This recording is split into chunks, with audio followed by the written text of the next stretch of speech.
তাদেরকে শুনিয়ে দিও জালেম বাচ্চা নিযুক্ত করে দেব, তাদের রক্ষা সেদিন রাখবে না। চাচা সারা জীবন আরাম তারা এমন করে চালাচ্ছে, কাউকে বুঝতে দিচ্ছে না। একবার কি ভেবে দেখলে না, কবরে যদি এনআরসি শুরু হয় কোথায় যাবে বলো না? কবরে যদি এনআরসি শুরু হয়, এই কয়েক বছর আগে এনআরসি হওয়ার নাম করে শুধু কাগজ নিয়ে পাগল হয়ে ছুটতেছে। না, শুধু কাগজ নিয়ে ছুটতেছে। চাচার মাথা গরম, শুধু চার দোকানে বসে বিড়ি টানছে আর মাথা গরম। বাবা এতবার করে দিই, সেই ভুল আসে, কি হচ্ছে বুঝতে বলে না বলে। তো চাচা এখন আধার কার্ড ভুল, কি হবে সর্বনাশ। চাচা মূর্খ সূক্ষ্ম মানুষ, লেখাপড়া জানে না। আর এখনো আধার গোলমাল এখনো চলছে। হ্যাঁ না, কন্ট্রোল গুলোতে মাল বন্ধ করে দিচ্ছে, এখনো ওই গোলমাল চলছে। তো যখন এই আধার কার্ড সংশোধন এলো, চাচা মূর্খ সূক্ষ্ম মানুষ, বয়স্ক মানুষ যা হয় সাধারণত, তো চাচা এখন আধার কার্ড নিয়ে ওই আধার কেন্দ্রেতে গিয়ে বলছে, ভাব দেখো দেন কি আছে এতে। তো আধার কার্ড ওই যে কেন্দ্রের যে যারা সারাসারি করে বলছে, চাচা তোমার নাম কি? তো বলছে আব্দুল জব্বার। কি নাম? আব্দুল জব্বার। বলছে সর্বনাশ। বললে বাবা কি আছে, কি আছে? তো বলছে এতে আছে শুধু বুধবার। কি আছে? শুধু বুধবার। সর্বনাশ, তাহলে কি হবে? বললো কোনো অসুবিধা নেই, 450 টাকা। কত টাকা? 450 টাকা দেবে, বুধবার কেটে বুধবার 450 দেবে, বুধবার কেটে বুধবার হবে। চাচা এবার ভোর থেকে গিয়ে লাইন দিয়েছে, ভোর থেকে লাইন দিয়েছে, একেবারে গিয়ে লাইনে কতক্ষণ আর দাঁড়াবে, বয়স্ক মানুষ। শেষ মেয়ে একটা ইট তুলে এনে লাইনে দিয়েছে। এই গোলমাল দিন কত খুব হয়েছে। হ্যাঁ না, চাচা ইট দিয়ে চার দোকানে গিয়ে বসে চা খাচ্ছে শুধু ঘন ঘন। এমন সময় যখন সকাল হবে, সব লাইনে লোক এসে দাঁড়িয়ে গেছে, ইট ছুঁড়ে ফেলে দিয়েছে। চাচাকে বলছে আমার লাইন কই? বললো তোমার আবার লাইন কোথায়, তুমি সবাই আসছো? বললো আমার ইট। আরে সর্বনাশ, সেই ইট তুলে গন্ডগোল শুরু, গন্ডগোল শুরু। এই জন্য বাবাজি আমার ভাইয়েরা, চাচা আধার কার্ড নিয়ে মাথা গরম, পাগল হয়ে যাচ্ছে। 450 টাকা দিয়ে সারতেও রাজি আছে, কারণ যদি এনআরসি হয় আমাকে যদি তাড়িয়ে দেয়। একবার মুখে হাত দিয়ে ভেবে দেখেন, যদি কবরে এনআরসি শুরু হয়, আল্লাহ পাক সেদিনে যদি বলে যে তুমি উম্মতে মুহাম্মাদি বলে দাবি করেছিলে, বলো দেখি আজকে তোমার সেই উম্মতে মুহাম্মাদির সিম্পটম নমুনা কি আছে? আজকে শোনো, তার নমুনা কি আছে তোমার কাছে, দেখাও। সেদিনে কিন্তু বাবাজি আমার ভাইয়েরা ধরা পড়ে যেতে হবে। সেদিনে আর রক্ষা পাওয়া যাবে না। আজ তো অল্পেতে হচ্ছে, আজ বলছে অকাল সম্পত্তি আমার বাপের 14 গোষ্ঠী মাল ফিরিয়ে দাও, বলছে না, বলছে না। যেটা আজ পর্যন্ত এই পৃথিবীর জমিনে যত সরকার আসুক, এই ওয়াকাফ প্রপার্টির উপরে কেউ কোনো কথা বলতে পারে নাই, যে সরকারি আসুক। কিন্তু বর্তমান সময়ে তারা বলছে আমাদের বাপের। খাজা মঈনুদ্দিন চিশতি সানজিরি রহমাতুল্লাহ আলাইহি, তার মাজারটাও বলছে এটাও আমাদের বাপের ভিটে। তো এক এক করে সব নিতে রাজি, তারা আগিয়ে আসছে, আর মুসলমান শুধু পিছিয়ে যাচ্ছে। হ্যাঁ না, পিছে সরে যাচ্ছে। কারণ কি? 313 আর সহস্র, সেদিনে 313 জয়ী হয়েছিল না হয় নাই?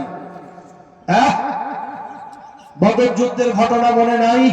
313 আল্লাহ রাসূল নিয়ে সেদিনে কি জয়ী হয়েছিলেন?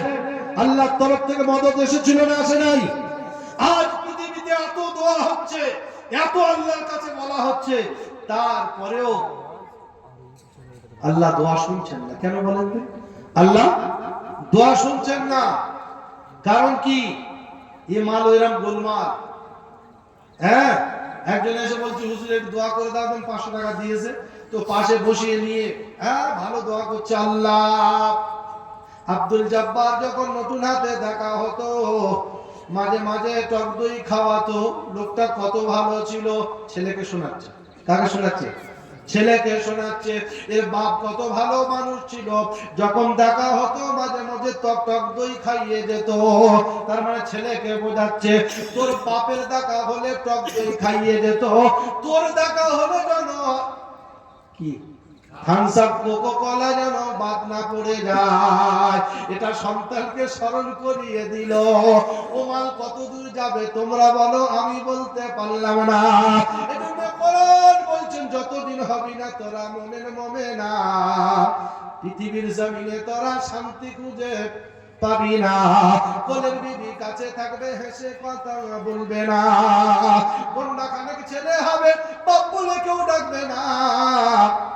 হচ্ছে না, হচ্ছে না। কন্যা খানেক ছেলে হবে, বাপ বলে কেউ ডাকবে না। আর শ্বশুরকে বাপজি বলে জড়িয়ে ধরবে, মোটে লজ্জা লাগবে না। টাকা থাকবে, গাড়ি থাকবে, বাড়ি থাকবে, সব টাকার পরে অন্তরে শান্তি খুঁজে পাবে না। শুধু দোয়া করছে রব্বানা আমার বিবি কেন আমার কথা শোনে না। দোয়া করছে রব্বানা আমার বাপ কেন আমার কথা শুনে চলে না। ভাই দোয়া করছে রব্বানা আমার ভাই কেন আমার কথা শুনে চলে না। না না কথা বলছেন যখন আমি আল্লাহর হুকুম থাকবে না, নবীর তরিকা যখন থাকবে না, দোয়া করে মাইক ফাটিয়ে দেবে, তারপরে ওমাল আসমানেতে উঠে না। বাবাজি আমার ভাইরা শোনার চলো বন্ধুরা আমার, জ্ঞানী গুণী শুধু মানুষেরা, এজন্য পরিবর্তন হতে হবে, হবে সবাই ইনশাআল্লাহ। জোরে বলেন ইনশাআল্লাহ। পরিবর্তন হলে কি পাবো?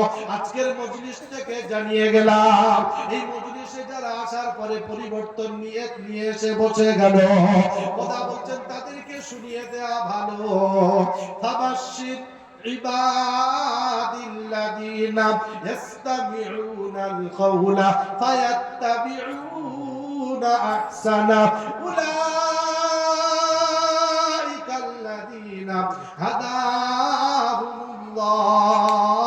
ওয়া উলাইকা হুম উলুল আলবাব। কোরআন পাকের পারা নাম্বার 23, সূরার নাম সূরা জুমার, আয়াত নাম্বার 18। একেবারে ডান দিকের পৃষ্ঠার নিচের থেকে 4-5টা লাইন উপরে কোরআন নকল করেন আর জানিয়ে দেন, ফাবাশশির ইবাদিল্লাযীনা ইস্তামিউনাল কাওলা ফায়াত্তাবিউনা আহসানা। যারা এই কোরআনের ভালো মন্দটা শোনার পরে ভালোটা নিজের মধ্যে নিয়ে নেবে, যারা নিজের মধ্যে নিয়ে নিতে পারবে, খোদা বলছেন তাদেরকে শুনিয়ে দিতে হবে। ফাবাশশির ইবাদিল্লাযীনা ইস্তামিউনাল কাওলা ফায়াত্তাবিউনা আহসানা। এর ভালোটা যারা নিজেরা গ্রহণ করে নিবে, তাদেরকে শুনিয়ে দেবে, উলাইকা হাদাহুমুল্লাহ। জোরে বলেন নারে তাকবীর। আল্লাহ বলছেন তারা হলো প্রকৃত হেদায়েতের উপরে আছে। জোরে বলেন না সুবহানাল্লাহ। উলাইকাল্লাযীনা হাদাহুমুল্লাহ, তারাই হলো প্রকৃত হেদায়েতের উপরে আছে। ওয়া উলাইকা হুম উলুল আলবাব, তারাই হলো প্রকৃত জ্ঞানী। জোরে বলেন সুবহানাল্লাহ। জ্ঞানী কারা? জ্ঞানী কারা? নবী বলছেন কোরআন শেখে যারা আর শেখায় যারা, কোরআন শোনে যারা, শোনায় যারা, উভয় জ্ঞানী। আজ মার্কেটে জ্ঞানী কারা? আর মার্কেটে জ্ঞানী কারা? ইংরেজি গড়গড় করে বলতে পারে যারা, হ্যাঁ না না, ইংরেজি গড়গড় করে বলতে পারে যারা, মার্কেটে আজকের জ্ঞানী তারা, হ্যাঁ না না। ওরে চার দোকানে বসে চাচা এত ফকর করছে, আমার ছেলেটা ইঞ্জিনিয়ার, আমার ছেলেটা গ্রাজুয়েট, আমার ছেলেটা অমুক, আমার ছেলেটা তমুক, হ্যাঁ না না। চাচারা থাকানো যায় না, সারাদিন চার দোকানে বসে ছেলের গল্প হচ্ছে, হ্যাঁ না না। আর যদি একটা ছেলে হাফেজ হয়ে আসে, মালের মুখটা তুবড়ে পড়ে, হ্যাঁ না না। বলে খাই কি করে? কি বলছে? আলেম ভিক করবে, কি করবে? ভিক করে খাবে। কি বলছে? ভিক করে খাবে তাচ্ছিল্যের সাথে। আর জ্ঞানী কারা? যারা দাঁড়িয়ে দাঁড়িয়ে পাইপ নাড়া দিতে পারবে যারা। আজ মার্কেটে জ্ঞানী হলো তারা। না না, আরে সুবহানাল্লাহ, বাপ ওই ছেলে নিয়ে এত ফাকর, এত গর্ব। দোকানে বসে ছেলে একখানা জুব্বার ভাই, ছেলে একখানা জুব্বার ভাই তৈরি করেছে। হ্যাঁ, তো আজকের বুকটা ভরে যাচ্ছে, আর সেদিনে বুকটা জ্বলে যাবে। সেদিনে আর গর্ব থাকবে না, শুধু জ্বলে যাবে আর বলবে রব্বানা। এর যদি জ্ঞানী না করে মূর্খ করে রাখতাম তো আজকের দিনে কত ভালো হতো। যিনি সম্পত্তি সব শেষ করেছে ছেলেকে জ্ঞানী বানাতে। হ্যাঁ না না বাবাজি, আমার ভাইয়ারা, আমার এই এলাকার কথা বলছি, এমন লোক আমার জানা আছে, ছেলেকে ওই জ্ঞানী বানাতে গিয়ে, ছেলেকে তৈরি মানুষের মতো মানুষ বানাতে গিয়ে নিজের সম্পত্তিগুলো বিক্রি করে দিল, সম্পত্তিগুলো শেষ করে দিল, আরো 5টা ছেলে মেয়েকে ফাঁকি দিল। আর শেষমেশ দেখা গেল ছেলে যখন জ্ঞানী হয়ে গেল, মাল একটা মেয়ে নিয়ে ঘরের থেকে জুদা হয়ে পালিয়ে গেল। হ্যাঁ না না, বাপ মায়ের সাথে সম্পর্ক নেই, 5টা ভাইয়ের সম্পত্তি সব বিক্রি করে দিল একজনকে জ্ঞানী বানানোর জন্য। এমন জ্ঞানী হয়েছে শেষমেশ লোকের বউকে নিয়ে পালিয়ে গেল, আবার দেশ ছেড়ে রয়ে গেল। বাপ মায়ের সাথে ভাই বোনের সাথে সম্পর্ক নেই। বলো কেমন জ্ঞানী হয়েছে তোমরা বলো? আমি বলতে পারলাম না, কারণ হাতে ধরে বলে গেলাম বাপজি, আমার ভাইয়েরা, আমার সোনার চাঁদা লালেরা, যদি জ্ঞানী বানাতে হয় প্রথমে আমার আপনার বাচ্চাকে সোজা লাইনে ভর্তি করে দাও। যদি বলেন সুবহানাল্লাহ, দেবো ইনশাআল্লাহ, সোজা লাইনে দেবো ইনশাআল্লাহ। তারপরে যত জ্ঞানী করবে করো, কারণ আমি কথা বলতাম না। আমি কিন্তু শিক্ষার ব্যাপারে আমি নারাজ না। ইংলিশ শেখাবেন শেখান, আমি ওখানে নারাজ না। বাংলা শেখাবেন শেখান, নারাজ না। হিন্দি শেখাবেন শেখান, নারাজ না। কারণ স্বয়ং আমি একজন হাই স্কুলের টিচার, আমি কিন্তু নারাজ না। কিন্তু আমি আপনাকে পরামর্শ দিতে চাই, যে শিক্ষার শুরু থেকে বেঁকে গেছে ও শিক্ষা আপনাকে জান্নাত পর্যন্ত নিয়ে যেতে পারে না। আর যে শিক্ষার শুরু থেকে সোজা আছে এ আপনাকে সোজা জান্নাত পর্যন্ত নিয়ে যাবে, কথা দিয়েছে। জোরে বলেন সুবহানাল্লাহ, নারে তাকবীর। বাবাজি, আমার ভাইয়েরা, আপনি দেখেন, যদি আমি বাংলাতে ওয়া লিখি গোল করতে হবে না? হবে না। যদি আবার হিন্দিতে লিখি এও মাল দেখাতে হবে। হ্যাঁ না না, হচ্ছে না না। ইংলিশ লিখলে এও আবার দেখাতে হবে। হ্যাঁ না না।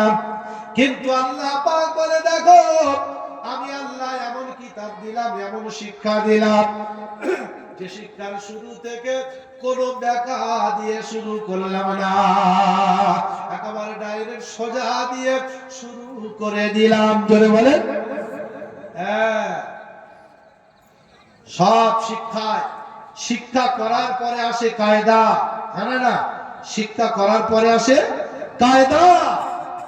আর শরিয়াতি শিক্ষা শুরু হয় জ্ঞান দিয়ে, কায়দা দিয়ে। জোরে বলেন। হ্যাঁ বাবাজি, আমার ভাইয়েরা, সোনার চাঁদ বন্ধুরা, আমার জ্ঞানীগুলি শুধু মানুষেরা, আল্লাহ ওয়ালা বাবাজিরা, যদি আপনার ছেলেটা ইঞ্জিনিয়ার হয়ে গেছে, ডাক্তার হয়ে গেছে, মাস্টার হয়ে গেছে, ওই ছেলের জীবনের শুরু থেকে যদি আপনি তাকে দ্বীনি শিক্ষা দিয়ে দিতেন, ওই ছেলেটা ডক্টর হবে তো সওয়াবে নিয়তে কাজ করে যাবে। ওই ছেলেটা মাস্টার হবে তো ও মানুষকে সুশিক্ষা দিতে পারবে। হ্যাঁ না না। যদি আপনি ছেলেকে ইঞ্জিনিয়ার বানিয়ে দেন, প্রফেসর বানিয়ে দেন, উকিল বানিয়ে দেন, ব্যালিস্টার বানিয়ে দেন, যদি ওর মধ্যে দিনের জ্ঞানটা দিয়ে দেন, খোদার কসম খেয়ে বলে গেলাম বাবাজি আমার ভাইরা, সোনার চাল বন্ধুরা, আমার জ্ঞানী গুণী শুধু মানুষেরা, আল্লাহ ওয়ালা বাবাজিরা, সোনামণি মায়েরা বোনেরা, ওই বাচ্চাটা পৃথিবীর জমিনে আদর্শওয়ালা একজন মানুষ হবে, বেয়াদব বলা হবে না। যদি বলেন সুবহানাল্লাহ।